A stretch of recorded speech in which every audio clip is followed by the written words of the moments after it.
Maintenant, on va passer aux choses sérieuses. Maintenant, je vais vous parler d'un fou noir au pays des Blancs. Voilà 11 ans que j'habite chez vous.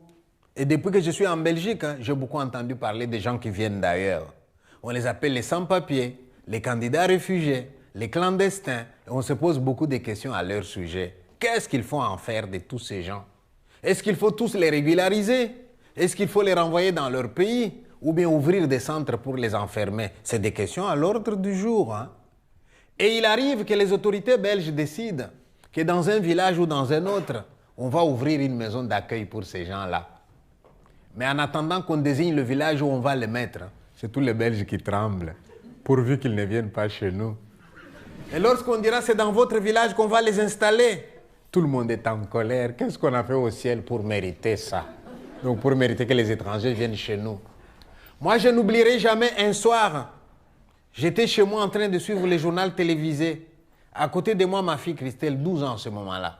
Eh bien, nous voyons un journaliste au journal qui arrive dans un village de Luxembourg et il pose une question à un couple qui passait. « Eh, vous êtes au courant? » « Non. On va ouvrir dans votre village une maison pour accueillir les étrangers. Qu'est-ce que vous pensez? » L'homme n'a pas répondu. Depuis que je suis chez vous, je constate que ce sont les dames qui répondent aux questions. Et qu'est-ce qu'elle dit, la dame? Elle dit, ça dépend. Si ce sont les gens de Kosovo, pas de problème. Ce sont des gens comme nous, ils peuvent venir. Mais si ce sont les autres, eh bien, je ne suis pas d'accord. Et là, ma fille qui me regarde et qui me demande, papa, tu as entendu? J'ai dit, j'ai entendu. Et ma fille qui me dit, c'est qui les autres, papa? J'ai dû dire à ma fille, les autres, c'est nous. Et ma fille étonnée m'a regardé et m'a demandé, papa, pourquoi sommes-nous les autres? Je lui ai dit, je ne vais pas te répondre. Moi, j'ai la chance de parler aux Européens. La prochaine fois que je vais leur parler, je leur poserai ta question. Et si jamais quelqu'un me répondait, je viendrai te dire la réponse. Donc, vous retenez la question de ma fille, pourquoi sommes-nous les autres? Des fois, quand nous passons dans vos villages, il y a des gens qui nous regardent et qui font des commentaires. « Hé, t'as vu celui-là » Et les autres qui me regardent. Il y en a de plus en plus. Un autre qui ajoute « Mais qu'est-ce qu'ils viennent faire chez nous ?» Et un autre qui complète « L'Europe ne peut quand même pas accueillir toute la misère du monde. » Voilà des choses que nous, on entend au quotidien. Heureusement, parmi les Européens, il y en a qui sont gentils. Tous les Belges ne sont pas des méchants. Parmi vous, il y en a qui sont gentils.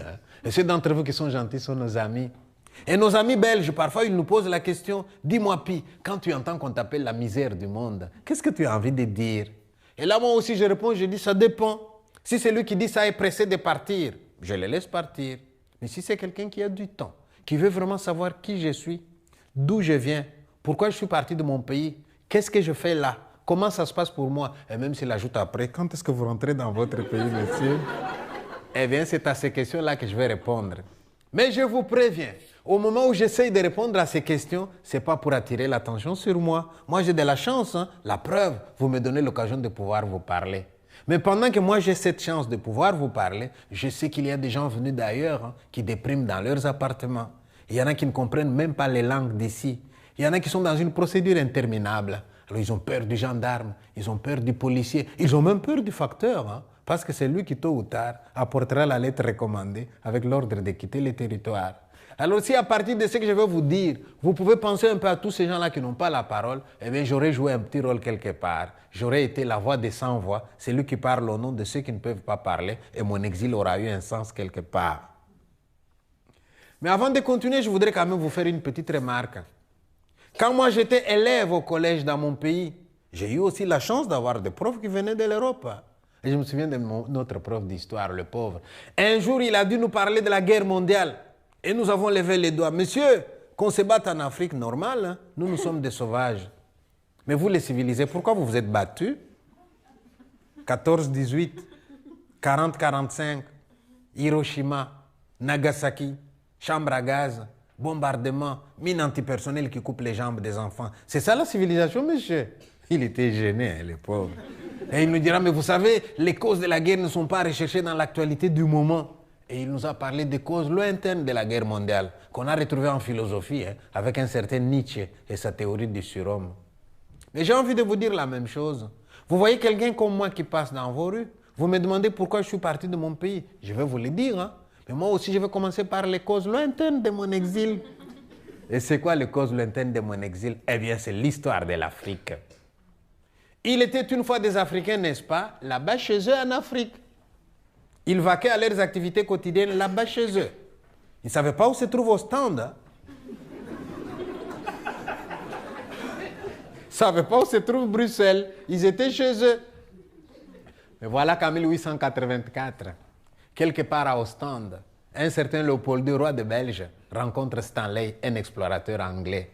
Et de quoi ils vont parler? De l'Afrique centrale. En 1885, les Européens se retrouvent à Berlin. Ils ont une carte de l'Afrique hein, et ils se partagent l'Afrique comme une tarte. Pendant ce temps, les Africains sont chez eux. Ils vaquent à leurs activités quotidiennes là-bas chez eux. Ils ne savent pas qu'on se partage leur continent à Berlin.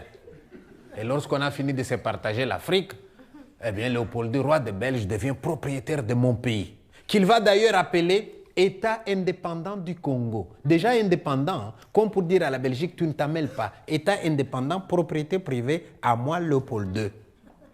Donc, de la même façon que vous pouvez dire aujourd'hui que vous avez un champ de 5 hectares, Léopold II pouvait lui dire qu'il avait en Afrique centrale un champ de 2 345 000 km², avec des bonhommes qui circulaient là-dedans. C'était nous autres. Et Léopold II envoie ses gens aller me cultiver mon champ. Et mes ancêtres voient débarquer des Blancs qu'ils n'avaient jamais vus. Vous savez comment ils ont réagi en vous voyant? Ils ont pris la fuite. Ils ont pensé que c'était des Noirs qui étaient morts et qui revenaient sous une autre forme. Et ces Européens qui vont chez nous, qu'est-ce qu'ils vont chercher là-bas? Ils vont chercher du coton. On appelait ça l'or blanc. Et oui, hein, vous avez des industries textiles ici, hein, mais la matière première, vous ne l'avez pas. Hein. Depuis que je suis en Belgique, je n'ai jamais vu un champ de coton. Mais j'ai laissé les champs de coton là-bas chez nous. Alors à nous, on nous dit cultivez-nous du coton, on en a besoin en Occident. Et voilà, mes ancêtres cultivent du coton pour amener ici. Les Européens voulaient du caoutchouc pour faire le pneu de véhicule. Et nous, dans notre forêt équatoriale, nous avons un arbre qu'on appelle l'éveilla.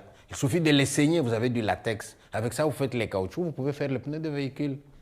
Nous, on avait l'arbre, mais on n'avait pas de véhicule, donc on n'en avait pas besoin.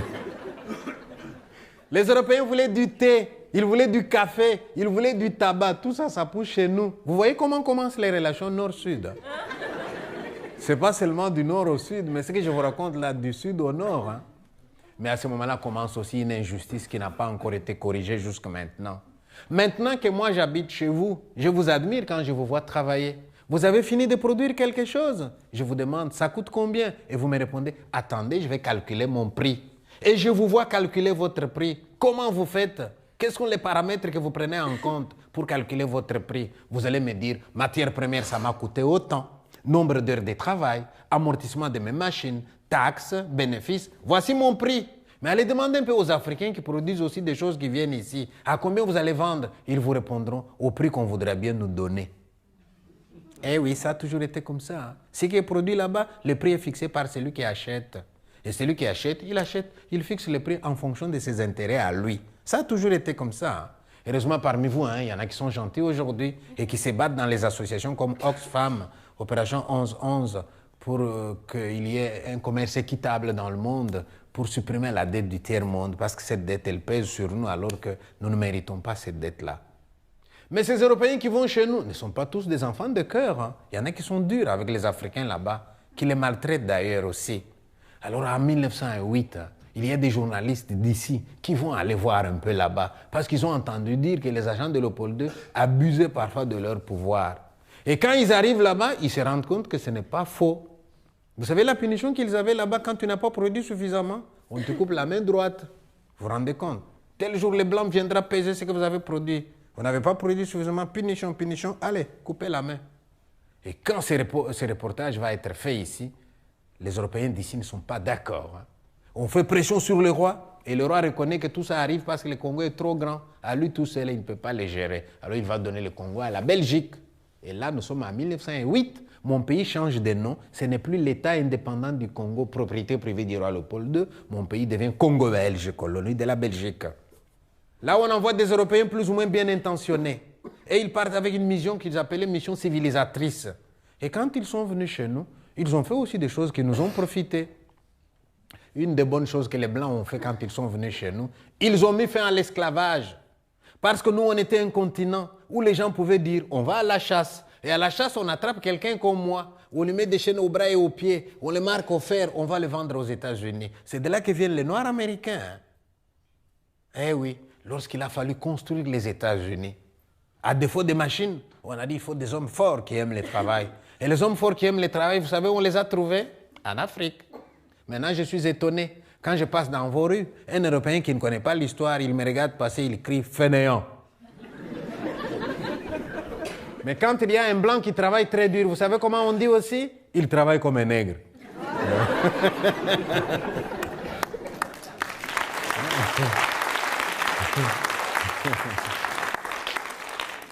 Vous devriez savoir ce que vous voulez à la fin, n'est-ce pas?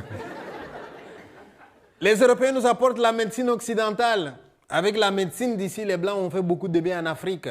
Ils vont sauver des vies, ils vont éradiquer des maladies, ils vont prolonger l'espérance de vie des gens, ils vont protéger la mère et l'enfant et l'accouchement, et même éradiquer des maladies carrément. Chapeau à votre médecine. Et ils nous apportent l'école à l'occidental, où j'étais à apprendre à vous parler comme je vous parle en ce moment. Et pour nous, l'école, c'est une porte sur le monde. N'eût été l'école, moi je ne serais pas ici en train de vous parler. Les Européens amènent l'eau courante dans le village. Et quand je dis amener l'eau courante dans le village, ça veut dire donner aux filles et aux femmes 3 heures de sommeil en plus. Parce qu'elles se réveillent à 4 heures pour aller à 5 km puiser de l'eau tous les jours. Et là, ils apprennent que le robinet peut arriver jusque dans le village. On construit des moyens de communication. Il y a eu du positif aussi. Mais comme il n'y a rien pour rien, les Européens vont faire aussi des prospections dans notre sous-sol. Et qu'est-ce qu'ils découvrent dans le sous-sol du Congo? De l'or, du diamant, du cuivre, du cobalt, du pétrole, de l'uranium. Et je vous signale que l'uranium qui a permis aux Américains de fabriquer la bombe atomique qu'ils ont larguée sur le Japon pendant la guerre mondiale, eh bien ça vient du Congo. Ce sont les Belges qui ont vendu ça aux Américains. Alors puisque le Congo est si riche, il y a une grande société minière qui s'appelle l'Union minière qui vient s'installer là-bas, dans le sud du Congo, dans la fameuse province du Katanga pour extraire les minerais. C'est là que mon histoire va commencer. Ces gens qui viennent dans le sud, ils ont besoin de beaucoup de bras pour descendre dans la mine. Mais ils ne vont quand même pas prendre tous les gens du Katanga qu'ils vont trouver là-bas et les mettre tous dans la mine.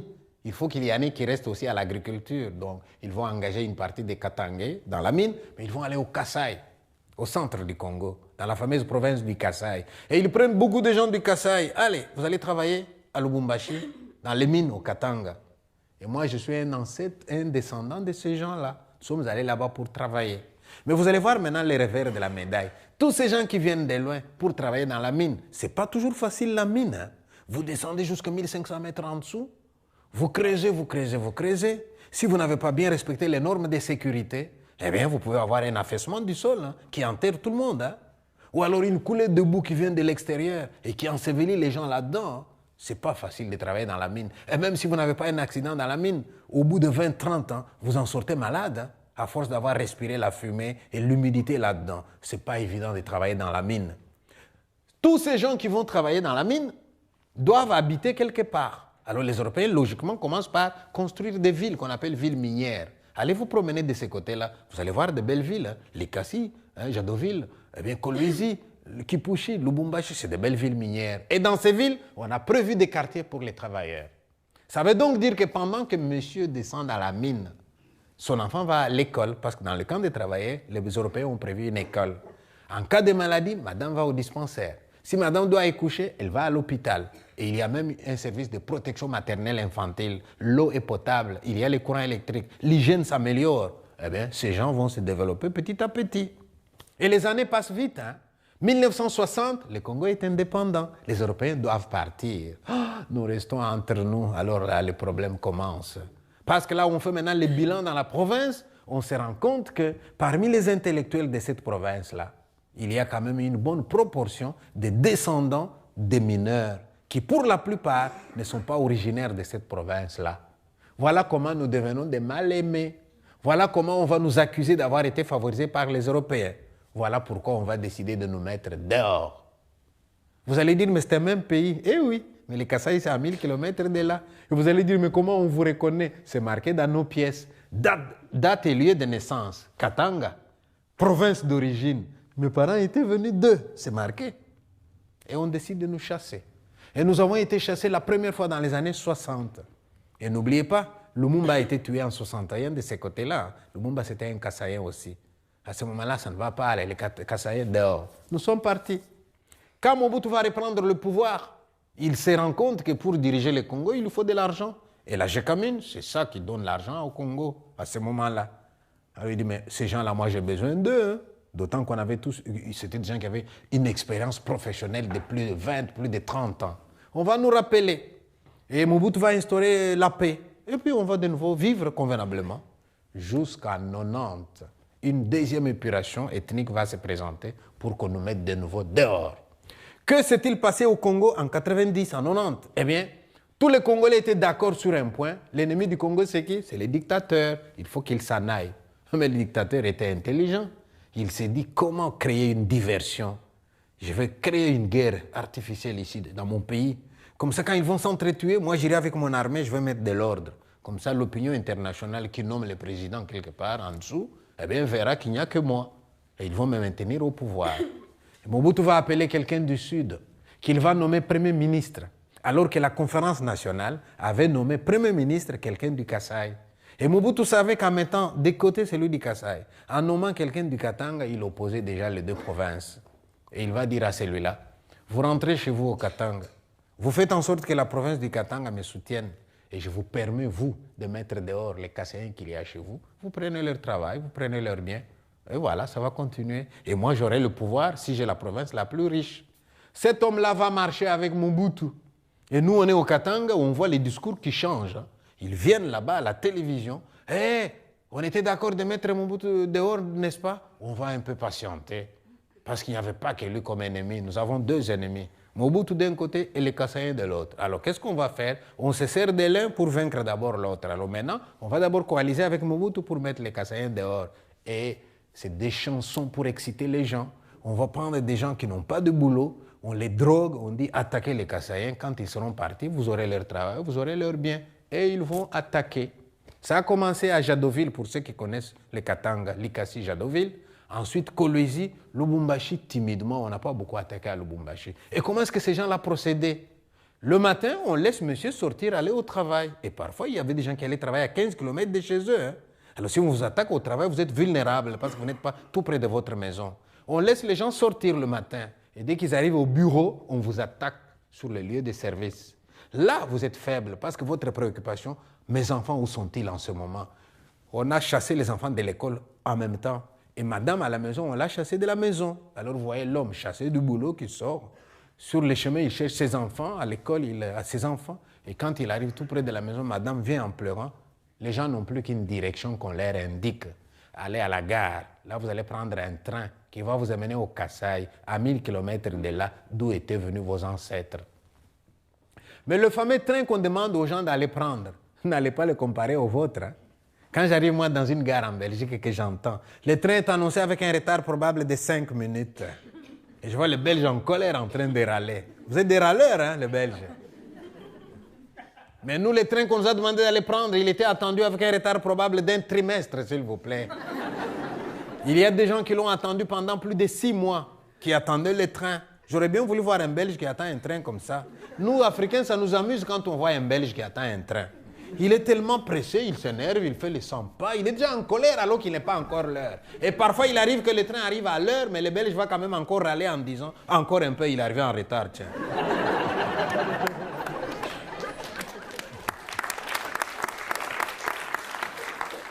Et quand ces trains-là arrivent, ce n'est pas tout le monde qui va avoir une place là-dedans. Ce sont les jeunes parce qu'ils sautent par les fenêtres. Et quand vous regardez le train qui s'en va, il est tellement bondé que vous avez des gens même sur les trains, au-dessus. Hein. Pourtant, il est électrique. Vous êtes là au-dessus, mais attention au fil. Et on arrive dans un tunnel, quelqu'un crie « tunnel » et vous vous couchez sur le wagon. Si on a crié tunnel et que vous n'avez pas entendu parce que vous somnolez, vous cognez la tête et vous restez. Entre les Katanga et les Kasaï, 1000 km, eh bien, les gens faisaient 1 mois de voyage. Ce n'est pas un TGV. Hein. D'ailleurs, dès qu'il partait, il fait à peine 30 km et quelqu'un crie « Arrêtez le train !» C'est quoi? Eh bien, une dame qui s'accouche. Elle a bien trouvé son moment, celle-là. On attend qu'elle termine. Et puis on reprend le voyage. 40 km plus loin. « Arrêtez le train, s'il vous plaît !» C'est quoi? L'enfant qui est né, il vient de mourir faute de soins. Et il faut enterrer l'enfant le long de la voie ferrée. Et le long de la voie ferrée, c'était devenu le cimetière le plus long des Kassaïens. Eh oui. Entre le point de départ et le point d'arrivée, 30 jours de voyage, il fallait compter au moins 40 morts. Eh oui. Et là où ils arrivaient, le temps de les dispatcher dans leur village, Eh bien, 80 morts par jour aussi. Vous avez déjà vu un enfant de 5-6 ans qui n'a jamais vu un mort avant? Et le premier qu'il voit, c'est son papa. L'enfant n'accepte pas. Pour lui, son papa fait dodo. Mais quand il voit qu'on manipule son père, l'enfant demande aux gens, mais qu'est-ce que vous faites? Vous dérangez mon père, il n'aime pas qu'on le dérange quand il dort. On sort son père, on creuse un trou de fortune dehors et on enterre le papa. L'enfant regarde hein, comme s'il assistait à un jeu de cache-cache entre adultes. C'est seulement quand on a fini, le chef-train a sifflé, le train redémarre, que l'enfant réalise que là, il perd son papa. Et il court, il tient le chef-train dans la chemise. S'il vous plaît, monsieur, arrêtez le train. Vous n'allez pas partir sans mon père. On l'a mis dans ce trou-là. Le train ne s'arrête pas. Et l'enfant réalise là qu'il a perdu son père. Il s'étonne d'ailleurs qu'il soit le seul à se battre pour son père. Il se tourne vers sa mère. Maman, dites quelque chose, non? Moitié yambele, kwana tati ya weba umpesha milomba wani mwana mteketa milomba ditu jankosa milomba wadisulapu milomba chichicha kupwa kumoye mau mukajabu kase milomba mukajabu kase samawani mwachi yambele kwana tati ya weba umpesha milomba wani mwana mteketa milomba ditu jankosa milomba wadisulapu milomba chichicha. La maman lui répond avec des larmes. Et l'enfant comprend qu'il a perdu son père. Il découvre la mort avec la mort de son père. Nous étions près d'1 million dans cette province-là. On nous chasse. Et nous devons partir au rythme d'un train qui vient une fois par trimestre, qui a pris 500 ou 600 personnes. Dans combien de temps prendra-t-il tous ces gens-là qui attendent? Il y en a qui ont fait plus de 2 ans à la gare. Ce sont ces tentes que vous voyez, bleues, que les HCR a ramenées. On les voit à perte de vue avec des gens qui attendent là-dedans, un train hypothétique. Et dans l'attente, comment se passe la vie alors à la gare? C'est la promiscuité, mauvaises conditions d'hygiène, les épidémies. Alors les faibles commencent à mourir aussi à la gare. Moi, je suis arrivé un jour à la gare de Likassi, Jadoville. Je n'oublierai jamais ces jours-là. Je vois un médecin sans frontières à qui je pose la question, « Monsieur, comment ça va ici ?» Et il me dit, « Ça va beaucoup mieux, monsieur. Nous n'avons plus que 17 morts par jour parmi ceux qui attendent. » Je lui dis, « Quoi ? 17 morts et vous dites que ça va mieux ?» Il me dit, « Oui, monsieur, on en était à 50. Hein. Nous venons de stabiliser à 17. » Je fais le tour de la gare. Je vois une femme qui a perdu un enfant lundi. Elle a perdu un autre mardi. Elle ne sait plus pleurer celui qui agonise et qu'on va enterrer peut-être vendredi. Et les enterrements à la gare, ça va se passer comment? La gare, c'est en ville. Hein. Le cimetière est un peu plus loin. Mais comment aller au cimetière en sécurité pendant la guerre? Là, vous voyez un enfant mort la veille. Toute la nuit, il est resté dans les bras de sa maman. Le lendemain matin, la maman pleure son enfant en lui parlant. Les mamans africaines, quand elles pleurent leurs enfants, elles leur parlent en même temps. Réveille-toi, il faut que tu manges. Depuis hier, tu n'as pas mangé. Et les adultes doivent venir. Madame, il ne mangera plus, il est mort, accepte-le. Et lui arracher le corps de l'enfant. Le donner aux jeunes de 20-25. Eux peuvent courir au cimetière. En cas d'attaque, ils vont se défendre, ils vont fuir. Et la dame, on ne la laisse pas suivre, hein, parce que si jamais on attaque, qu'est-ce qu'elle va devenir? Alors les autres femmes la retiennent. Elle fait bail de loin à son enfant. Elle ne verra même pas où il va reposer. Vous avez déjà vu une mère dont l'enfant est déjà à 20 mètres, mais qui vous crie quand même, attendez, s'il vous plaît. Et vous la laissez quand même encore venir. Et qu'est-ce qu'elle vient faire? Réajuster le bonnet sur la tête de son enfant, comme si cela pouvait encore servir à quelque chose. Voilà les scènes que nous avons vues. Voilà les scènes que nous avons vécues. Et pendant que je fais comme ça le tour de la gare, une jeune femme qui me voit et qui m'interpelle. Monsieur, des gens comme vous voyez toute cette souffrance, qu'est-ce que vous faites? Et j'observe bien, je vois que c'était mon ancien élève, parce que j'ai été prof aussi. Et dans sa tête, elle a vu son prof, et le prof a des solutions aux problèmes. J'avais une réponse facile. J'aurais pu lui dire tout simplement, mais je suis du même côté que toi, non? C'est pas ça qu'elle voulait entendre. J'ai donc compris que moi, votre serviteur, dans ces circonstances-là, j'étais perçu comme quelqu'un qui pouvait faire quelque chose. Pourtant, je ne suis pas un homme politique, moi. Je ne suis pas un militaire, ça ne m'intéresse pas ces choses-là. Ah oui, mais je suis un écrivain, parmi les plus lus au Congo. Pas les meilleurs, hein, mais les populaires. Alors là, je me souviens, l'écrivain, c'est qui? C'est la voix des sans-voix. Un écrivain, c'est celui qui parle au nom de ceux qui ne peuvent pas parler. Là, la fille me rappelait ce rôle-là. J'ai donc décidé de faire la seule chose que je pouvais, témoigner. Dire à la face du monde la souffrance que je voyais là. C'était ma façon de venger les morts et même de prévenir d'autres tueries. Parce que le bourreau, pendant qu'il tue, n'est-ce pas, il efface en même temps les traces. Et moi, je laisse les traces. Ma façon de venger ceux qui sont partis et de dire aux gens, faites attention, le monde saura ce que vous avez fait. Et si un jour il y a un jugement, eh bien vous allez rendre compte. Hein. Alors qu'est-ce que j'ai fait précisément? J'ai pris des images à la gare et j'ai fait un montage vidéo. J'ai fait une bande dessinée qui s'appelle Les Refoulés du Katanga, qui existe. Et j'ai fait un montage vidéo. Mais avec le montage que j'ai fait, j'ai eu les toupets de rentrer dans la ville de Lubumbashi. Et j'ai envoyé des invitations aux gens que j'estimais importants dans la ville, surtout les missionnaires. Ils sont venus dans une salle comme celle-ci et je leur ai dit, il meurt chaque jour 17 Kassaïens à la gare de Likasi. Qu'avez-vous fait chacun pour empêcher ça? Vous allez dire que vous ne saviez pas? Je ne vais pas vous donner la chance de dire que vous ne saviez pas. Et j'ai projeté les images que j'avais. Et j'en avais de fortes. Hein? Une femme qui arrive à la gare, sous le coup de l'émotion, elle met au monde. Et c'était des triplés qu'elle avait. Je prends ces images-là et je pose la question au monde entier. Qu'est-ce qu'ils ont fait ces enfants-là pour passer leur premier jour à la belle étoile, aux prises avec le vent, les moustiques et la chaleur? Qu'est-ce qu'ils ont fait ces enfants-là? Puis j'ai emballé mes histoires et je suis parti. Mais dans la salle, il y avait quelqu'un qui était proche du pouvoir. Il est allé m'accuser auprès des autorités. Oh là là, ils ont envoyé quelqu'un me chercher. Ces jours-là, j'ai compris ce que c'est que d'être seul au monde. Seul, mais alors contre tous, même contre ma femme. Parce qu'elle m'avait prévenu. Hein. Arrête de faire ces témoignages. Si jamais on t'arrête, les enfants et moi, on va devenir quoi sans toi? Elle m'avait dit ça. Je ne l'ai pas écouté. J'ai nagé à contre-courant. Et le jour où on m'inquiète, ma femme, la première, me regarde dans les yeux. Qu'est-ce que je t'avais dit? Et là, je comprends ce que c'est que nager à contre-courant. Je comprends ce que c'est que d'être seul au monde. Je suis allé, et à ma grande surprise, j'arrive là, chez le gouverneur où on m'appelait, et je vois quelqu'un qui vient en trombe derrière moi. Et c'est qui? Mon directeur au service, qui lui était de cette province-là, qui voulait me protéger à sa manière. Il m'a quand même accompagné. Ces gens m'ont confisqué tout ce que j'avais comme document. Ils ont commencé à mener des enquêtes sur moi pour savoir avec qui il travaille, qui finance ce qu'il fait, à quel pays aurait-il déjà envoyé ces documents. En attendant, ils m'ont laissé un peu tranquille, parce que je suis quand même un écrivain. Un écrivain, il faut faire attention. Ou vous le tuez, ou vous ne faites vraiment rien, sinon il va écrire. Mais parmi ces gens-là qui devaient mener des enquêtes sur moi, il y avait aussi des gens bien. N'oubliez pas, dans toutes les guerres, vous n'avez pas que des bourreaux et des victimes. Même chez les bourreaux, il y a des justes aussi. Hein. Et quelqu'un de ce côté-là va me souffler à l'oreille. Si tu peux quitter Pi, va-t'en pendant qu'il en a encore temps. Prends la fuite. Mais je vous assure, quand on a 20 ans, dire aller à l'aventure, ça peut s'expliquer. J'avais plus que les doubles.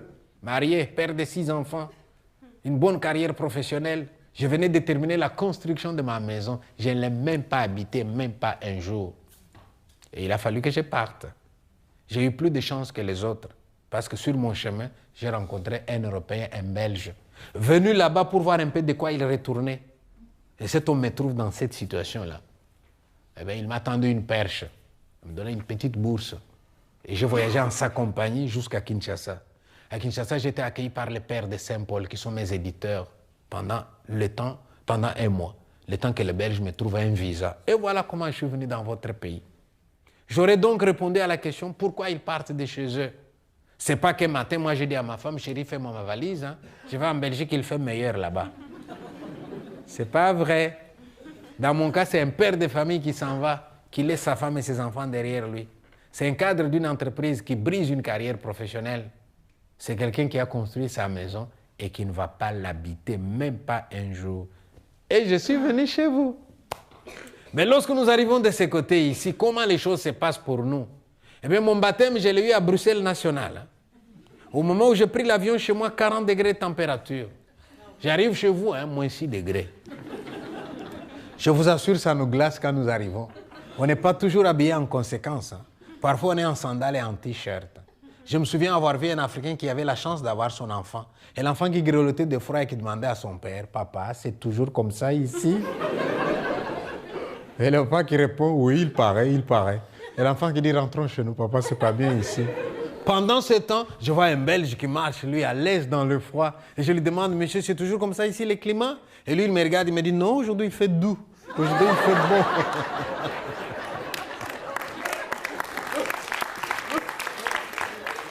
Et moi, je me dis, en voilà un qui se moque de moi. Ça, il appelle faire doux. Et quand lui va dire qu'il fait froid, qu'est-ce que ça sera pour moi? Alors j'observe maintenant pour sortir des avantèmes. Qu'est-ce que je vois? 2 files de gens. Dans l'une des files, ça se passe bien.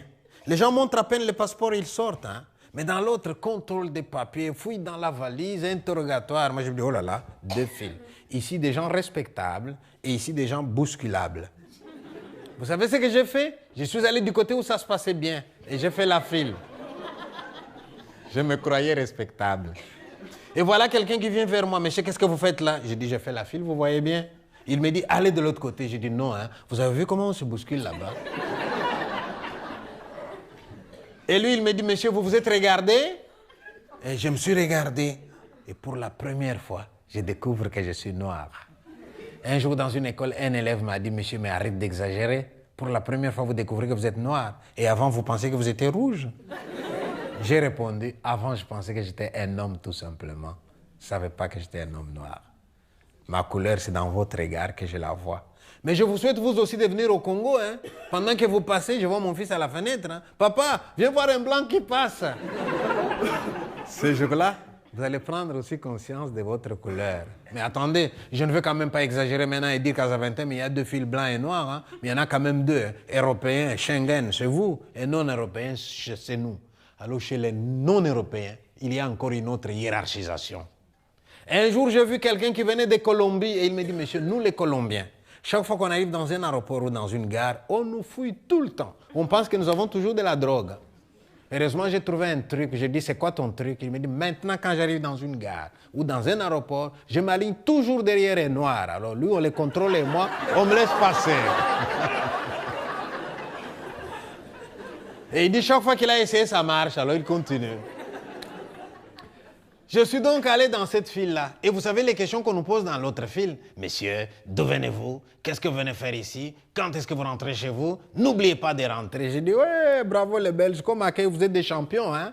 Mais allez voir un peu au Bénin, au Burkina Faso. Vous arrivez à l'aéroport, ils viennent vers vous. Hein? Bonjour, bonne arrivée. Eh oui, c'est comme ça qu'on dit, de l'autre côté au soleil. Et ici, d'où venez-vous? Qu'est-ce que vous venez faire? Quand est-ce que vous rentrez? N'oubliez pas de rentrer. Ajoutez ça au froid. Hein? J'étais comme ça. Hein? Alors un Africain qui avait déjà beaucoup voyagé ici, il me regarde, il me dit, monsieur, je vois que c'est la première fois que vous venez ici.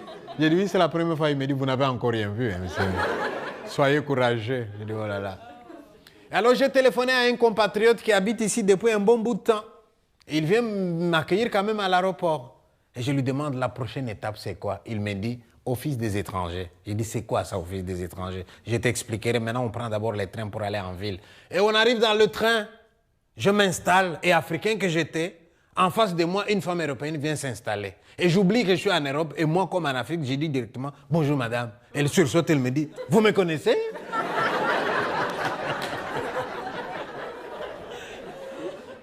Parce qu'en Belgique, pour dire bonjour à quelqu'un, il faut les connaître.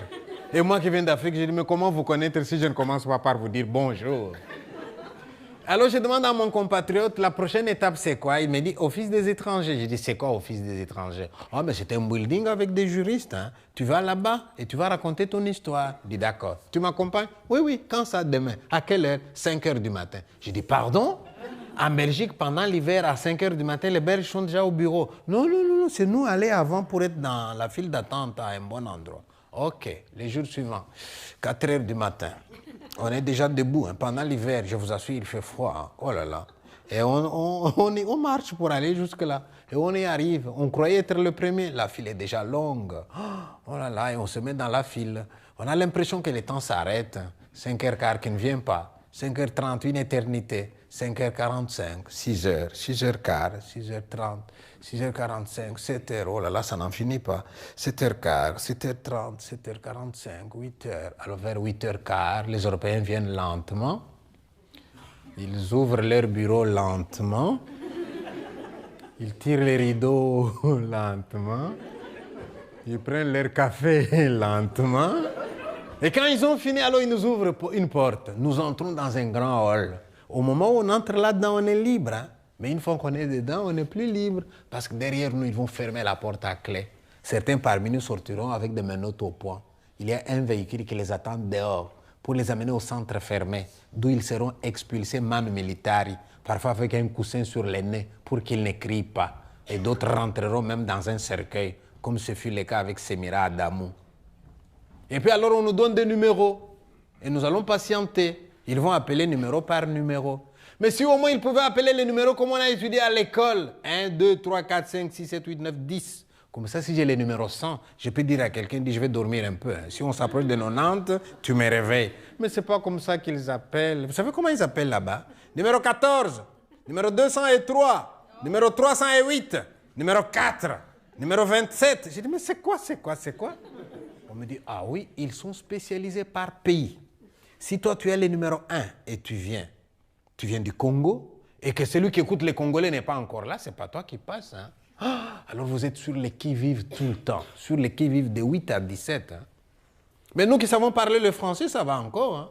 Mais vous prenez quelqu'un de l'Europe de l'Est, pas un mot de français, pas un mot d'anglais. Il a le numéro 40 hein? Et il entend 52. Et lui, il va avec son 40. Il dit, toi c'est 40, monsieur. Ah d'accord. Et vous le voyez répéter comme un enfant. 40, 40, 40, 40, 40, 40, 40. Il a retenu. Et puis le temps passe.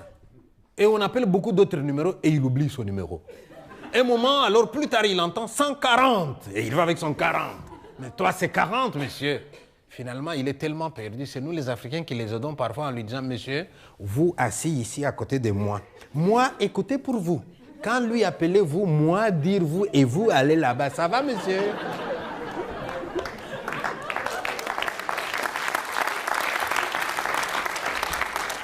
À ce moment-là, vous vous rendez compte comment la culture peut réunir les gens plus que la couleur de la peau. Hein? Lui, c'est un blanc, mais il est loin de Belge. Hein? Moi, je suis noir. Moi, je suis proche du Belge, moi. D'ailleurs, là-bas, si un Sénégalais me marche sur les pieds, je lui dis, va chez toi en France. Moi, je suis un peu chez moi ici. Hein? Moi, je viens du Congo belge, tiens. Et puis, mon tour arrive, j'entre là-dedans. Il y a un juriste devant moi. Allez, racontez votre histoire. Et je commence à raconter. Vous allez trop vite. D'accord, je vais parler un peu plus lentement. Oui, mais vous donnez trop de détails. Eh, monsieur, si vous voulez, j'écris, je vous donne les papiers. Non, c'est moi qui écris. Allez, allez-y. Et vous écrivez. Et quand il a fini, ok, c'est bien, vous pouvez partir, on vous écrira. Et là, je sors. Il est déjà 17 h. Hein?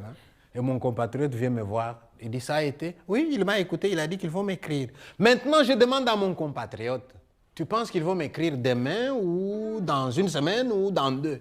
Il dit quoi? J'ai dit, il m'a écouté, il a dit qu'ils vont m'écrire. Dans une semaine, dans 2 ou dans 3 jours? Il me dit, dans 5 ans si tu as de la chance.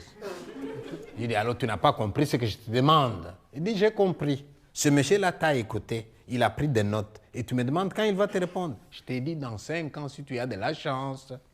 J'ai dit, c'est pas vrai. Il dit, mais oui, tu as raconté une histoire, non? J'ai dit, oui, mais il faut le temps qu'il vérifie. Et pour ceux qui viennent du Congo, au moment où je suis arrivé, ça prenait à peu près 5 ans. Ça veut donc dire que pendant 5 ans, je ne verrai pas ma femme. Ça veut dire que pendant 5 ans, je ne verrai pas mes enfants. Et ils sont restés dans un pays en guerre. Hein. À ce moment-là, si vous leur parlez au téléphone, les enfants te disent, papa, tu t'es mis à l'abri et tu nous as oubliés. Je ne vous ai pas oublié, je suis dans la procédure. Mais papa, tu leur dis de faire vite, ici c'est la guerre.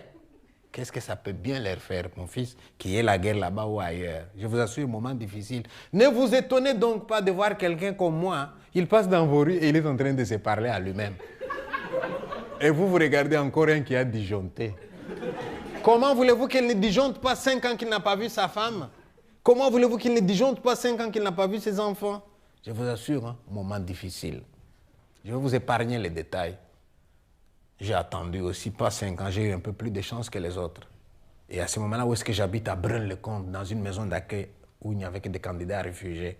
Un jour, moi aussi, j'ai eu les papiers pour habiter chez vous. Oh, mais les jours où j'ai eu mes papiers, vous pensez que je suis content ces jours-là? Non, je me suis senti inquiet. Parce qu'alors, ça veut dire, j'ai la confirmation que je ne peux plus retourner dans mon pays. 1. De 2, j'habitais une maison d'accueil, n'est-ce pas, où il y a des candidats réfugiés. Mais quand on me donne mes papiers, je dois maintenant quitter cette maison d'accueil-là. Et je dois venir dans votre village. Je dois venir dans votre cité, sur la même rue que vous, et vous dire à vous ici présents, poussez-vous là, moi aussi j'arrive, je viens habiter ici. Et vous me demandez pour combien de temps? Non, je m'installe chez vous, nous allons vivre ensemble. Est-ce que nous sommes les bienvenus ou est-ce que nous sommes des intrus? La réponse, nous l'avons quand nous cherchons les maisons à louer. On a regardé dans le journal, on a vu un numéro, et j'appelle, monsieur, oui, vous avez une maison? Oui, oui, oui, je peux venir visiter? Oui, oui, quel jour? Samedi 15 h. Samedi 15 h, j'arrive tout content. Je sonne, il ouvre. Oh, c'était un noir. Non, monsieur, il n'y a pas de maison ici. Mais c'est marqué appartement à louer. Non, non, attends, je vais enlever. Mais si je repasse là une semaine après, c'est encore appartement à louer. C'est de moi qu'on n'a pas voulu. Alors là, je me pose des questions. Puis qu'est-ce que tu fais ici? Dans mon pays, tout le monde aurait été content de m'avoir comme voisin. Hein. Là, fini, il n'y a plus personne qui veut m'avoir comme voisin. Ça fait mal, je vous assure. Alors moi, comme je suis têtu, un jour, il y a quelqu'un qui me refuse la maison, je sonne encore. Mais si vous n'avez pas compris, j'ai compris, mais je voudrais vous poser une question. Oui? J'ai dit, monsieur, pourquoi vous nous refusez les maisons? Il me dit, vous voulez que je vous le dise? J'ai dit, oui. C'est vous qui l'aurez voulu. Mais oui, allez-y, monsieur. Et il commence, vous les Noirs. J'ai dit, oui, ça commence bien, hein, nous les Noirs. Il dit, dès qu'on donne la maison à un, demain, il y en a 10 dedans. J'ai dit, c'est la solidarité africaine. Tiens, vous n'avez jamais entendu parler? Mais dit, vous les Noirs, vous faites trop de bruit. Les calmes des gens, vous ne savez pas respecter. J'ai dit, c'est pas du bruit, c'est de l'animation.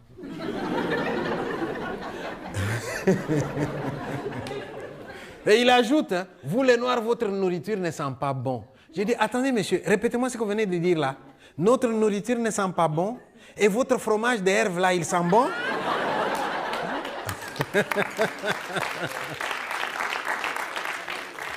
Et les Européens, vous êtes des malins, vous. Hein? Quand c'est la nourriture des autres, ça sent mauvais. Mais quand c'est votre fromage qui sent mauvais, vous savez comment vous dites ici? Ah, il est fort, hein, ce fromage. Hein? Il est fort, il ne sent pas mauvais. Il est fort. Heureusement, parmi les Européens, il y en a qui sont gentils. Hein? Tous les Blancs ne sont pas de méchants. Un Européen gentil qui me voit tant souffrir pour trouver un logement, il me dit, Pi, si tu veux encore une maison, tu n'appelles pas, laisse-moi appeler à ta place. Et je lui donne un numéro, et c'est lui qui appelle. Allô, monsieur? Oui. Vous avez une maison à louer? Oui. Comme ça, il ne dira plus non après. Vous acceptez les étrangers? Ça dépend de quel pays. Et lui, il dit du Congo. Et on lui répond, surtout pas cela, surtout pas cela. Et lui, il dit, c'est pas un Congolais comme les autres. Je dis, je suis comme les autres. Non, pourquoi tu dis ça? Et il me dit, tais-toi, j'ai dit ça pour que tu obtiennes la maison. On va lui demander s'il me connaît. On va lui demander s'il veut bien se porter garant. Voilà à quel prix moi j'ai une maison dans un village perdu de Brabant-Wallon où il n'y avait pas un seul Africain. C'est moi qui arrive le premier. Oh, j'arrive dans ce village-là et je fais une expérience que je ne vous souhaite pas. L'expérience de la solitude. Seul quand on est seul, ça peut encore passer, mais là, seul dans la foule, c'est une expérience que je ne vous souhaite pas. Chez mon papa et ma maman, nous étions 11. Hein. Ma femme et moi, nous n'avons que 6 enfants. Ça fait de l'animation. Hein. Et là, on me dit, c'est là chez vous. J'entre chez moi et je suis tout seul. Et vous savez bien comment ça se passe chez vous. Hein. Chacun chez lui. Et j'entre là-dedans, je dis, moi, je vais déprimer tout seul ici. Ah non, ça ne va pas se passer comme ça. Dès le premier jour, je posais un geste fort dans le village. Vous savez ce que j'ai fait? J'ai dit, moi, je ne déprime pas là-dedans. J'ai pris ma chaise. Je suis allé dehors, en dessous d'un arbre dans le village, et je me suis installé. Et vous savez à quoi je m'attendais? À ce que les voisins qui m'auraient vu, qu'ils viennent aux nouvelles. Il y a un nouveau venu dans le village qui vient me dire bonjour, tiens. Et j'ai attendu. 5 minutes en dessous de l'arbre. 10 minutes en dessous de l'arbre. 15 minutes en dessous de l'arbre. Personne n'est venu. Je me suis secoué et puis t'es pas en Afrique. Hein. En Europe, c'est chacun chez lui. Hein, vous êtes terribles, hein, vous les Européens. Surtout si vous avez marqué propriété privée n'entrez pas. Il n'y a personne qui vient. Hein. Mais allez marquer comme ça en Afrique, propriété privée n'entrez pas. C'est comme si tu les invitais. Qu'est-ce qu'ils les mijotent? Qu'est-ce qu'ils les mijotent? Qu'est-ce qu'ils fait?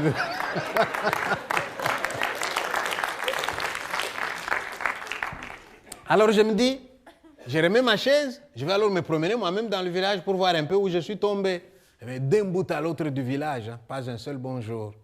Pourtant, moi, je viens d'un pays où il y a plus de 5 formules pour vous dire bonjour dans la même journée par la même personne.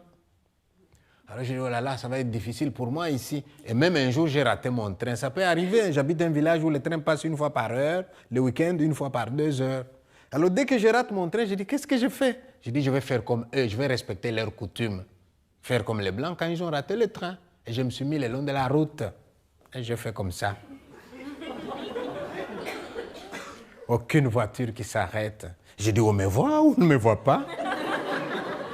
Je bombe le torse pour me faire remarquer. Aucune voiture qui s'arrête. Vous n'avez qu'à vous demander, vous qui êtes dans cette salle, comment avez-vous réagi lorsqu'au volant de votre voiture, vous avez vu quelqu'un comme moi le long de la route qui faisait comme ça? Comment avez-vous réagi? Là, je me suis senti alors comme quelqu'un qui a perdu son identité. Je n'existe plus. Il n'y a personne qui sait d'ailleurs comment je m'appelle. Qui a d'ailleurs besoin de savoir comment je m'appelle? Pour me désigner, on dira désormais, hé, t'as vu les Blacks qui passent dehors? Les étrangers, il y en a de plus en plus. Hein. Mais ces réfugiés, qu'est-ce qu'ils viennent faire chez nous? Pourtant, moi, j'ai un nom. Hein. Je m'appelle Pichibanda. Là, je me suis senti mal. Alors, pour me remonter le moral, je dis, je vais téléphoner à ma femme au Congo. J'ai téléphoné à ma femme. Et là, je tombe sur mon fils de 14 ans, Yannick. Oh, mon fils va me poser une question qui va bouleverser ma vie. Mon fils qui me dit au téléphone, papa, content de t'entendre, hein? J'avais peur que tu ne sois déjà mort. Ici, maman pleure tous les jours. Et nous avons demandé à notre maman, pourquoi tu pleures? Elle nous a dit, je pleure parce que je pense à votre papa qui est tout seul en Belgique. Et mon fils qui me pose la question, mais papa, comment peux-tu dire que tu es tout seul? N'y a-t-il pas des gens dans le village où tu habites? Bonne question. Celle-là, elle est à vous. Si vous étiez là, j'allais vous donner le téléphone. Et mon fils allait vous demander, hey, mon papa, il dit qu'il est tout seul. Et vous, vous êtes où? Qu'est-ce que vous auriez répondu? Il est tout seul parce qu'il est noir. Nous, on est de notre côté parce qu'on est des blancs.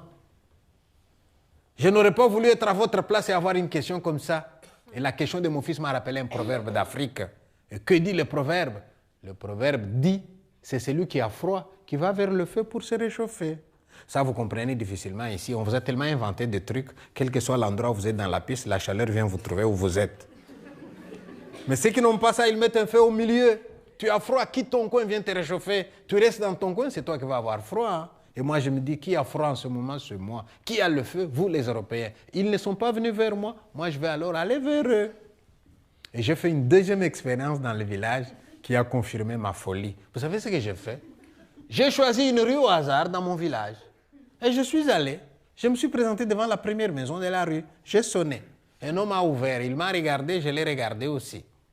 J'ai fait comme on fait dans mon pays. Bonjour, monsieur. Et lui, il a fait comme vous faites ici. Qu'est-ce qu'il y a, monsieur? Qu'est-ce que vous voulez? Et moi, je lui ai dit, moi, c'est Pichi Banda. Je viens du Congo. J'habite votre village. Je viens vous le dire comme ça. Vous le savez. Il me dit, pardon? Je lui dis, Pichi Banda du Congo, nouvel habitant du village. Il me dit, vous avez quelque chose à vendre, monsieur? Je dis non. Il me dit, vous voulez quelque chose? Je dis non. Mais quoi? Eh bien, vous dire que je suis là, j'habite le village. Désormais, dans ce village, vous allez devoir compter avec moi. Oh, je vois encore son visage, hein? Comme quelqu'un qui s'est dit, ce sont des fous, j'en avais déjà entendu parler. Là, j'en ai un maintenant devant moi. Et pendant qu'il s'étonne, je lui dis, au revoir, monsieur, je suis parti. Le pauvre, il est resté là planté, hein, regardant dans ma direction comme quelqu'un qui s'est dit, quand je vais raconter ça, on va me prendre pour un fou, alors que le fou est là qui s'en va. Heureusement pour lui, je ne suis pas allé loin. Je suis allé chez son voisin d'en face.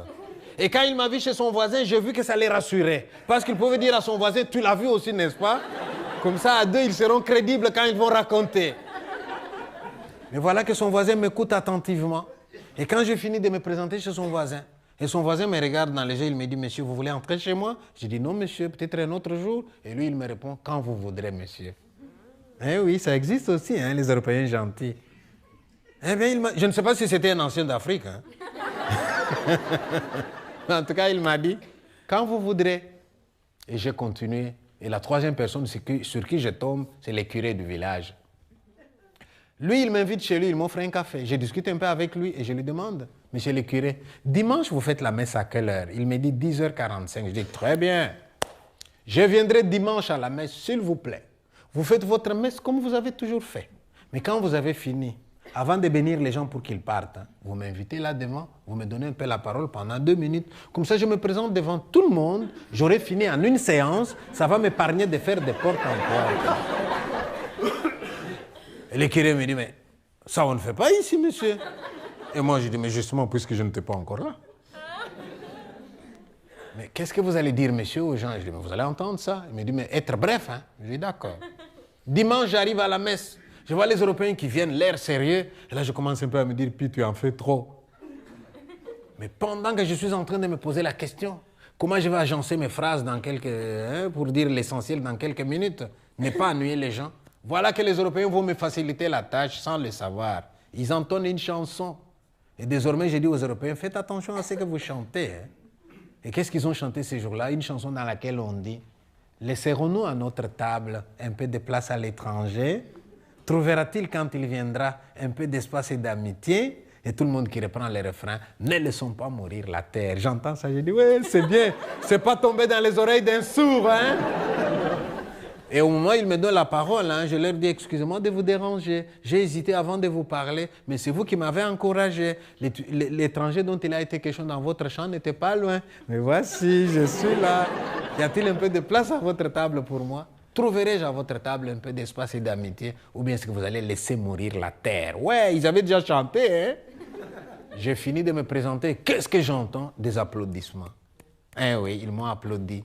Et après la messe, ils sont tous venus autour de moi. Monsieur, votre femme, vos enfants, pourquoi sont-ils restés? Qu'est-ce qu'on peut faire pour eux? J'ai dit, je rêve. Comme si les Belges avaient autour de lui un morceau de glace qu'il faut d'abord briser. Et une fois qu'on a brisé, alors il ouvre son cœur. Mais pendant que je parle avec tout le monde, je vois un couple à l'écart. Et je me dis, démocratie européenne, ces deux-là ne sont pas d'accord avec moi. Je me trompais. Ils attendaient que je termine avec tout le monde. Et quand j'ai fini, ils sont venus vers moi. Et ce qu'ils m'ont dit, je ne l'oublierai jamais. C'est l'homme qui prend la parole et qui me dit, monsieur, je m'appelle Dominique. Je vous présente ma femme Myriam. Vous savez ce que nous vous demandons, nous deux? Non. Vous venez avec nous, chez nous à la maison, maintenant, tout de suite. J'ai dit, ouais, ça commence bien. Eh bien, je suis allé avec ces deux-là. Et j'arrive chez eux, je vois que je ne suis pas le seul. Ils ont appelé aussi d'autres personnes et ils ont donné un apéro à mon honneur. Ces jours-là, je puis moi aussi mettre des noms sur des visages. Ces jours-là, je puis répondre à des questions plus précises. Ces jours-là, je me suis senti accueilli en Belgique. Et lorsque nous avons fini de prendre l'apéro, Dominique est venu vers moi. Il m'a tendu sa carte de visite et m'a dit, « Monsieur, voici notre carte de visite. Si ma femme et moi avons tenu à ce que vous veniez chez nous tout de suite, c'est pour vous dire une chose. À partir d'aujourd'hui, vous n'êtes plus seul dans notre village. Vous vous ennuyez, téléphonez, nous venons vous chercher. Vous avez un vélo? Alors montez de vous-même jusque chez nous, même sans avoir prévenu. » Il ajoute. J'ai dit, voilà quelqu'un qui connaît les Africains. En effet, nous, dans nos pays, où on se rend visite les uns les autres sans avoir prévenu. Et quand on arrive à l'improviste, on vous dit, je voulais vous faire une surprise agréable. Donc, vous êtes prévenus. Un Africain qui débarque chez vous à 22h30, sans vous avoir sonné au préalable, dans sa tête, il vous fait une surprise agréable. La surprise est d'autant plus agréable qu'il arrive au moment où vous l'attendez le moins. Et j'ai pris congé, je suis parti. Et la nouvelle s'est répandue dans le village. Mais tout de suite, les gens ont discuté. Mais est-ce qu'il est normal, ce monsieur-là? Est-ce que ce n'est pas un malade mental? Et les autres, pourquoi le prendre pour un malade mental? Quelqu'un qui vient chez nous, on n'est pas allé vers lui, lui a pris l'initiative de venir vers nous. Pourquoi pas? Ne l'oubliez pas, en Belgique, en France, dans les villages, demandez à votre papi, à votre mamie, dans le temps, il y avait un banc devant la maison de votre papi et de votre mamie. L'étranger pouvait s'asseoir aussi. On pouvait lui donner un verre d'eau. Et il n'y a pas si longtemps que ça, vous savez. Et puis alors, vous avez tracé les autoroutes pour aller très vite. Vous avez ajouté des vitesses à la voiture pour rouler de plus en plus vite. Vous avez mis de la couleur dans la télévision pour vous replier sur vous-même. Et vous avez enlevé les bancs qui étaient là, devant la maison. Et vous l'avez remplacé par le parlophone. Comme ça, le type qui arrive, il est encore à 40 mètres. Oui, qu'est-ce que je peux faire pour vous? Mais restez à 40 mètres. Et voilà Pichimanda qui vient d'Afrique, qui ne vous demande rien, qui s'annonce tout simplement. Dans ma culture, celui qui a de bonnes intentions, il s'annonce. Il n'y a que le malfaiteur qui vient à pas feutrer parce qu'il veut faire du mal. Alors pourquoi me prendre pour un fou? Eh bien, petit à petit, les gens commencent à changer d'attitude à mon endroit. Et moi, je ne savais pas que j'étais en train de provoquer des changements dans le village. Et vous savez à quoi je l'ai vu? Eh bien, un jour, je suis le long de la route. J'ai fait l'autostop sans conviction. Oh, j'avais oublié que je m'étais déjà présenté. Et j'ai fait ça. Qu'est-ce que je vois? 3 voitures qui s'arrêtent et je pouvais choisir celle dans laquelle je voulais monter.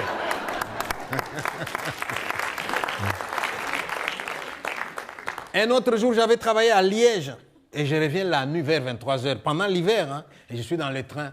Et voilà le contrôleur qui vient vers moi. Monsieur, votre billet de train. Je lui montre mon billet quand on arrive tout près de Otigny. Il regarde, monsieur, vous êtes en retard. À Otigny, vous n'avez plus de correspondance. Vous auriez dû partir plus tôt. Le train vient de partir. Qu'est-ce que vous allez faire? C'était le dernier, il est 23h.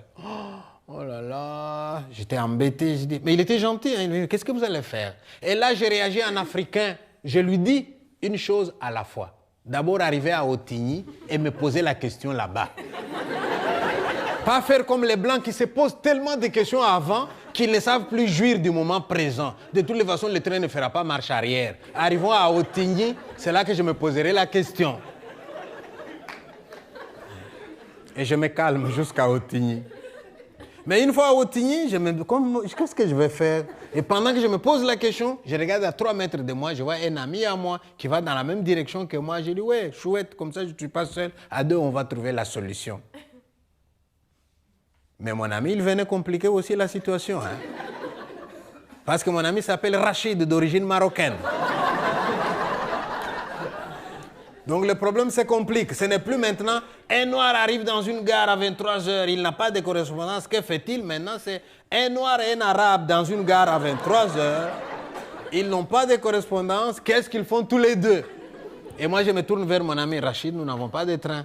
Rachid me dit, je sais. Je dis, qu'est-ce que nous faisons? Il me dit, nous marchons à pied jusque chez nous. Je dis, mais non, hein. Tu as vu l'heure qu'il fait et le temps qu'il fait dehors? Et Rachid me regarde dans les yeux, tu as une proposition? Je dis, oui, quoi? Je dis, on fait l'autostop. Je dis, quoi? Et il me dit, ça fait combien d'années que tu es en Belgique, monsieur? Je dis, je ne vois pas de rapport. Mais dis-moi combien de temps tu es là? Je dis, je ne vois pas de rapport. Et Rachid me dit, donc toi, tu vois la nuit, le long de la route, un noir et un arabe, les deux qui font l'autostop. Et tu vois un Belge qui s'arrête pour les prendre, ça ne va pas la tête, monsieur. Et moi, je lui dis, mais écoute, Rachid, je n'aime pas qu'on te colle une étiquette arabe. Tu n'aimes pas qu'on me colle une étiquette noire. Alors, n'en collons pas aux Belges non plus. Hein. Là, tu les condamnes d'avance. Donnons-leur la chance de voir s'ils vont nous prendre. Je dis, ouais, tu philosophes, là. Et on se met le long de la route. Et mon ami me prévient, hein, si dans un quart d'heure, on ne nous a pas pris, hein, je vais à pied, je sais que tu me suivras. Je dis, d'accord. Et on se met le long de la route. Je vois une première voiture qui vient. Je lui ai dit quelque chose, ne les prenez pas mal. Hein. Ce n'était pas méchant, c'était tactique. J'ai dit, Rachid, regarde une voiture qui vient. Qu'est-ce qu'on fait? On cumule les deux malheurs ou bien quelqu'un parmi nous deux va dans l'ombre? Et Rachid comprenait vite, il est allé dans l'ombre. Et j'ai fait comme ça. Et voilà la voiture qui s'arrête. Un jeune Belge autour de 22-23. Monsieur, s'il vous plaît, nous allons à Tangissar. Est-ce que vous pouvez nous déposer? Non, non, monsieur, je ne veux pas Tangissar. Il dit, d'accord. Et puis j'étais triste. Et puis il se ravise, les jeunes hommes. Monsieur, Tangissar n'est pas loin. Je vous dépose et je reprends la route. L'heure qu'il fait, si je vous laisse là, vous allez rester longtemps. Je dis, un ami peut venir. Oui, oui, Rachid vient. Et le jeune Belge nous a déposés chez nous à la maison. Hein, pour vous dire que les Belges gentils, ça existe aussi. Hein. Ils font peut-être moins de bruit que les autres, mais ils existent et c'est grâce à eux que nous, on peut marcher tête haute dans votre pays. Je suis resté dans ce village-là pendant 3 ans, en train de faire d'autres démarches qu'on appelle regroupement familial. Oh là là, je vous assure, c'était notre chemin de croix. Regroupement familial. Vous savez ce que ça signifie? Eh bien, moi je dis à la Belgique, Belgique, merci de m'avoir accueilli. Mais maintenant, est-ce que ma femme et mes enfants peuvent venir? La Belgique me dit, prouve-moi que c'est ta femme. Et mes enfants, la Belgique me dit, prouve-moi que c'est tes enfants. Et l'épreuve, c'est quoi? L'acte de mariage, les certificats de naissance pour les enfants. Mais qui vous a dit que ces documents-là sont universels? Dans mon pays, je veux me marier. Mon papa, il prend des chèvres et des poules. Et il va voir le papa de la fille. Tu es au courant? Les enfants s'aiment. Allez, prends les chèvres et les poules. Tiens, donne-nous la fille. Et on prépare les chèvres et les poules. Et les vieux viennent, ils nous bénissent. On appelle ça mariage coutumier. À l'époque coloniale, les Belges reconnaissaient ce mariage-là. Mais aujourd'hui, on me dira, non, non, non, non. Si tu n'as pas été à la commune, devant un officier de l'état civil, ce mariage-là n'est pas valable. Cette femme qui est chez toi depuis 20 ans, la mère de tes 6 enfants-là, si tu n'as que ça comme mariage, c'est une copine à toi, elle n'a plus le droit de te rejoindre.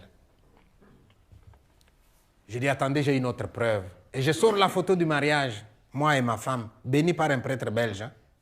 Et la Belgique me dit, séparation Église-État, monsieur. Ce document-là n'est pas valide pour attester des mariages. Je dis, d'accord. Et l'attestation de naissance pour les enfants, j'ai dit, mais monsieur le Belge, quand est-ce que vous allez comprendre que les choses peuvent se passer autrement ailleurs? J'ai déjà vu, moi, des coins du Congo où on met au monde un enfant. C'est tellement loin, la commune. On n'a pas le temps d'y aller. Et quand on y va, c'est pour faire quoi? Se faire rançonner encore par un pouvoir corrompu? On n'y va pas. D'ailleurs, vous arrivez dans cette famille-là. C'est votre enfant? Oui, oui. Donnez-moi la preuve. Il vous dit, regardez son visage, regardez les miens. Demandez à un tel, ils étaient là quand il est né. Et tout le monde dit, oui, oui, c'est son enfant, nous étions là quand il est né. Mais moi, je viens quand même de la ville. Hein. J'avais quelques attestations. Et je montre l'attestation. Et la Belgique qui regarde. Attention, monsieur. L'enfant est né le 1er? Oui. L'attestation signée le 30? Oui. Ah, c'est pas valable. La loi belge dit, l'enfant doit être déclaré dans les 15 jours de sa naissance. Ici, tu es hors délai. Mais quand est-ce que vous allez comprendre ici que 15 jours en Belgique et 15 jours là-bas, ce n'est pas la même chose? 1000 km ici et 1000 km là-bas, ce n'est pas la même chose. 1000 km ici, 3 heures de TGV, vous y êtes. Hein? 1000 km là-bas, 1 mois de voyage et on arrive hors délai.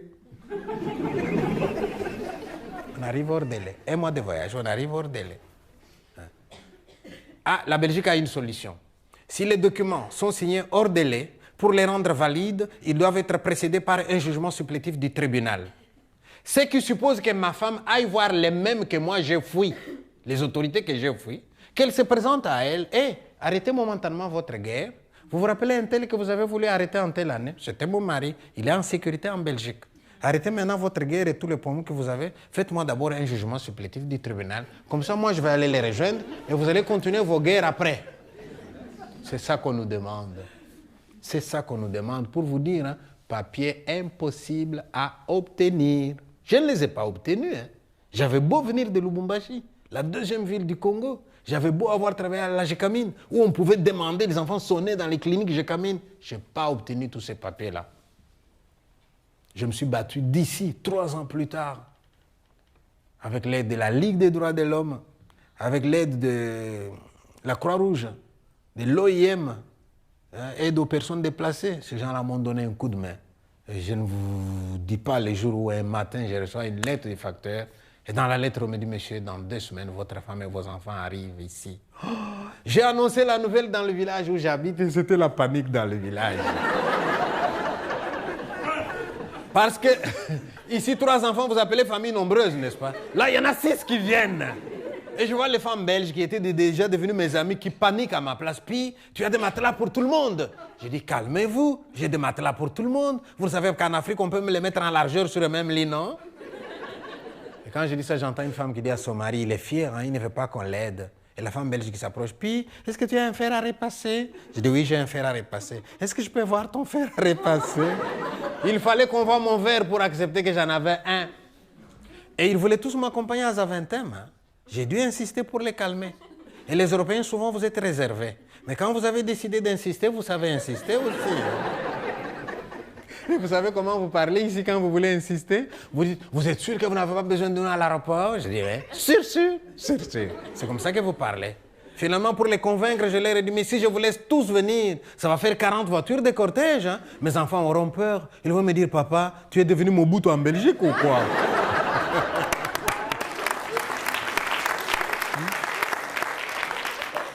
Mais pendant que tout le monde me propose des choses utiles, un tabouret, une chaise, une assiette, voilà une dame qui vient, puis je t'apporterai volontiers un paquet d'aspirine. Je dis, un paquet d'aspirine?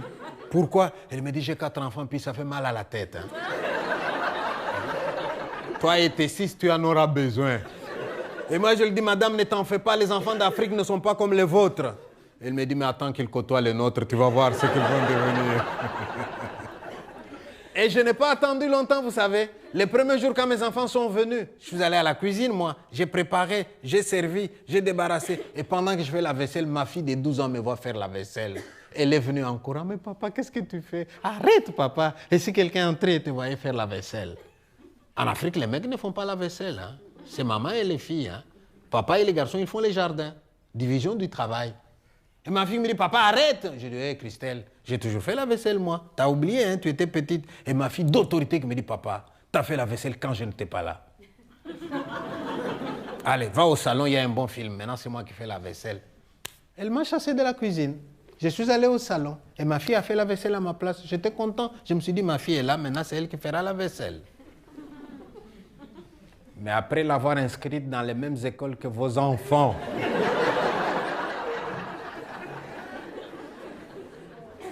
trois semaines seulement après,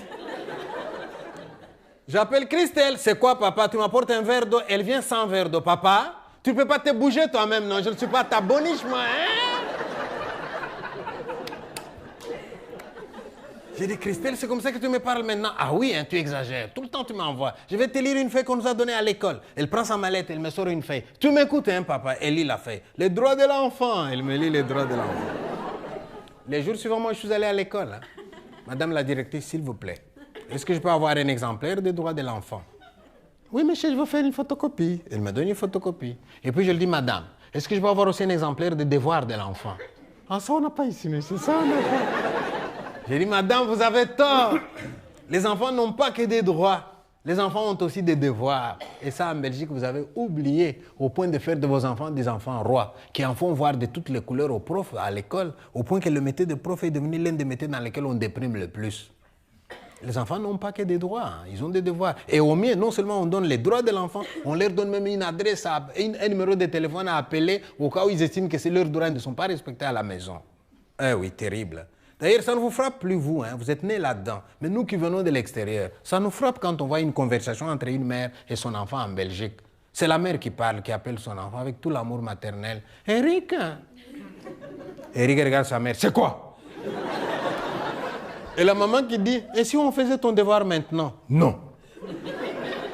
Mais pourquoi non? J'ai pas envie. Et la maman qui complète, c'est comme tu veux.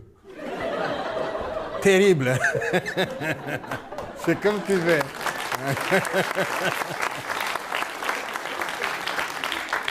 Mes enfants arrivent et ils passent la première nuit.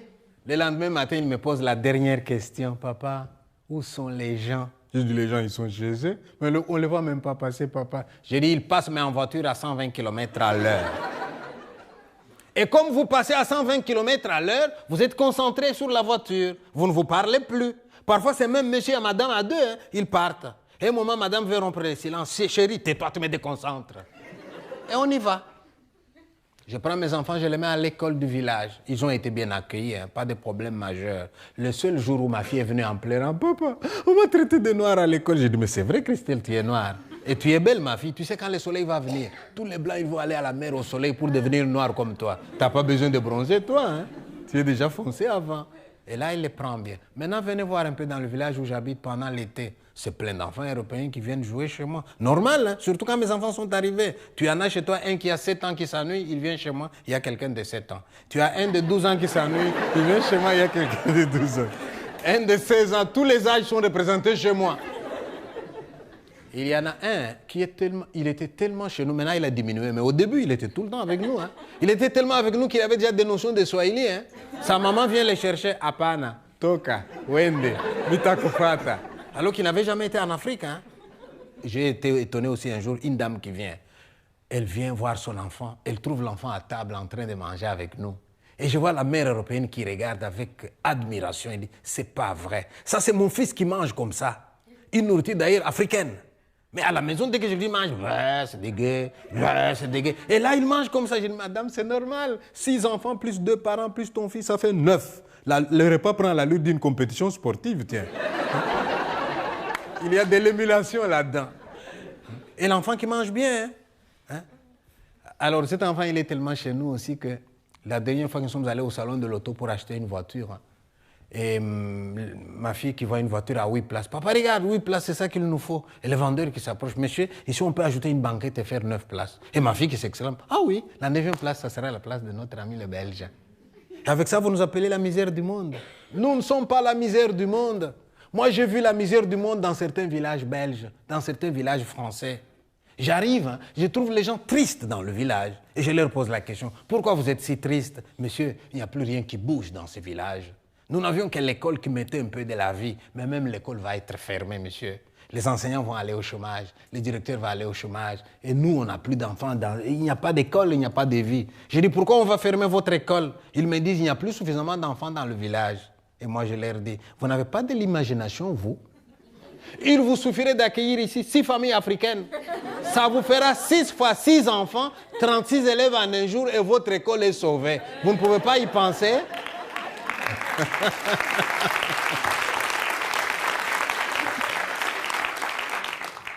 Oui. Pourquoi vous avez choisi ce spectacle? Ah, pourquoi j'ai choisi ce spectacle? Mais j'ai choisi ce spectacle parce que quand les Européens nous voient passer dans la rue, hein, ils ne savent pas ce que nous vivons. Alors j'ai dit que je leur raconte un peu ce que nous vivons. Comme ça, si tu as entendu tout ce que j'ai dit là, imagine que ton papa a une maison à louer. Et moi, je viens pour louer la maison. Et moi, je viens pour louer la maison. Et ton papa, il dit, non, je ne veux pas d'Africain. Qu'est-ce que toi, tu vas dire à ton papa? Il doit accepter. Ah, voilà. Voilà. Voilà.